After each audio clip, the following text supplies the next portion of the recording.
భోజనం చేసే సమయంలో, నిద్రించే సమయంలో ఎలాంటి ముఖ్యమైన నియమాలు పాటిస్తే శుభము లాభము చేకూరతాయో, ఆరోగ్యము ఐశ్వర్యము కలుగుతాయో నేటి శుభం లాభం అనే శీర్షికన పరిశీలిద్దాం.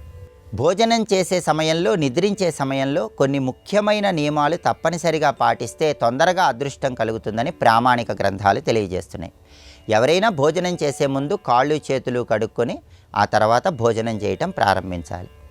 అలాగే వంట వండాలంటే స్నానం చేసి వండాలి. స్నానం చేసి వంట వండినట్లయితే సమస్త శుభాలు చేకూరతాయి. భోజనం చేసేటప్పుడు నిలబడి భోజనం చేయరాదని, కూర్చొని భోజనం చేస్తే ఉత్తమ ఫలితాలు కలుగుతాయని ధర్మశాస్త్రాలు చెప్తున్నాయి. భోజనం చేసేటప్పుడు మధ్యలో లేచి వెళ్ళకూడదు. మంచం మీద కూర్చొని భోజనం చేయకూడదు. ఒడిలో పళ్ళెం పెట్టుకొని భోజనం చేయకూడదు. ఈ నియమాలు పాటించాలి. అలాగే వండిన ఆహార పదార్థాలు మనం తినేటటువంటి పళ్ళానికి తాకకూడదు. అలాగే భోజనం చేసేటప్పుడు మనం భోజనం చేస్తున్న చేత్తో వండిన పదార్థాలను తాకరాదు.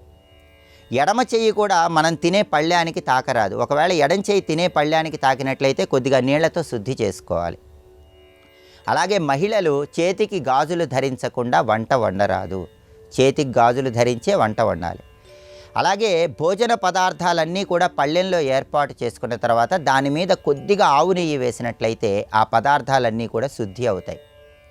అలాగే వేడిగా ఉన్న అన్నం మీద నెయ్యి కాగబెట్టకూడదు. నెయ్యిలో అన్నం మెతుకులు పడకూడదు. అదేవిధంగా ఒకసారి వండినటువంటి అన్నం కానీ పప్పు కానీ మళ్ళీ తిరిగి వేడి చేయకూడదు. దీన్ని ద్విపాక దోషం అనే పేరుతో పిలుస్తారు. ఈ నియమాలన్నీ పాటిస్తూ భోజనం చేసినట్లయితే సమస్త శుభాలు చేకూరతాయి. అలాగే ఒక్కొక్క దిక్కులో కూర్చొని భోజనం చేస్తే ఒక్కొక్క ప్రయోజనం చేకూరుతుంది. ఎప్పుడూ కూడా ఉత్తరం వైపు కూర్చొని భోజనం చేయకూడదు. దీనివల్ల అనారోగ్య సమస్యలు వచ్చే సూచనలు ఉన్నాయి. తూర్పు దిక్కు వైపు కూర్చొని భోజనం చేసినట్లయితే ఆయుష్ పెరుగుతుంది. పడమర దిక్కు వైపు కూర్చొని భోజనం చేస్తే విశేషమైన ధనలాభం కలుగుతుంది. దక్షిణ దిక్కు వైపు కూర్చొని భోజనం చేస్తే కీర్తి ప్రతిష్టలు కలుగుతాయని ఆచారమయూఖం అనేటటువంటి గ్రంథంలో చెప్పారు. కాబట్టి భోజనం విషయంలో ఈ నియమాలు పాటిస్తే సమస్త శుభాలను సిద్ధింపజేసుకోవచ్చు. అలాగే నిద్రకు సంబంధించి కూడా ధర్మశాస్త్రాల్లో కొన్ని నియమాలు చెప్పారు. పూర్తిగా చీకటిగా ఉన్నటువంటి గదిలో నిద్రించరాదని పద్మపురాణంలో చెప్పారు. అలాగే నిద్రపోతున్న వ్యక్తిని అకస్మాత్తుగా నిద్ర లేపకూడదని విష్ణు స్మృతిలో చెప్పారు. అయితే విద్యార్థులకి, నౌకర్లకి మాత్రం ఈ నియమం వర్తించదు.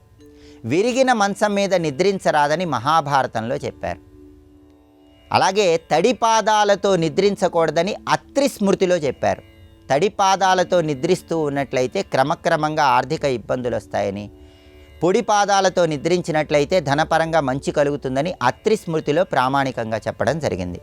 నిర్జన ప్రదేశంలో ఒంటరిగా నిద్రించకూడదని కూడా ప్రామాణిక గ్రంథాలు తెలియజేస్తున్నాయి. అలాగే నిద్రించే సమయంలో ఒక్కొక్క దిక్కువైపు తిరిగి తలపెట్టి నిద్రిస్తే ఒక్కొక్క రకమైన ప్రయోజనం చేకూరుతుంది. ఎప్పుడూ కూడా ఉత్తరం వైపు తలపెట్టి నిద్రించరాదు. దీనివల్ల అనేక రకాలైన అనారోగ్య సమస్యలు వస్తాయి.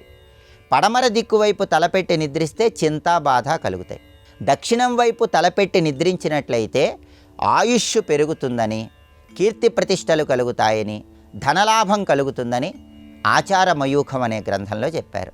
అలాగే తూర్పు వైపు తలపెట్టి నిద్రించినట్లయితే కీర్తి ప్రతిష్టలు కలుగుతాయని, విద్యారంగంలో రాణించవచ్చని కూడా ఆచారమయూఖం అనే గ్రంథంలో చెప్పడం జరిగింది. కాబట్టి ఎప్పుడైనా సాధ్యమైనంత వరకు నిద్రించే సమయంలో ఉత్తరం వైపు తలపెట్టి నిద్రించకుండా తూర్పు వైపు కానీ దక్షిణం వైపు కానీ తలపెట్టి నిద్రించినట్లయితే సమస్త శుభాలు చేకూరతాయని ఆచారమయూఖం అనే ప్రామాణిక గ్రంథంలో చెప్పారు. కాబట్టి భోజనం విషయంలో, నిద్ర విషయంలో ఈ ముఖ్యమైన నియమాలు పాటించండి.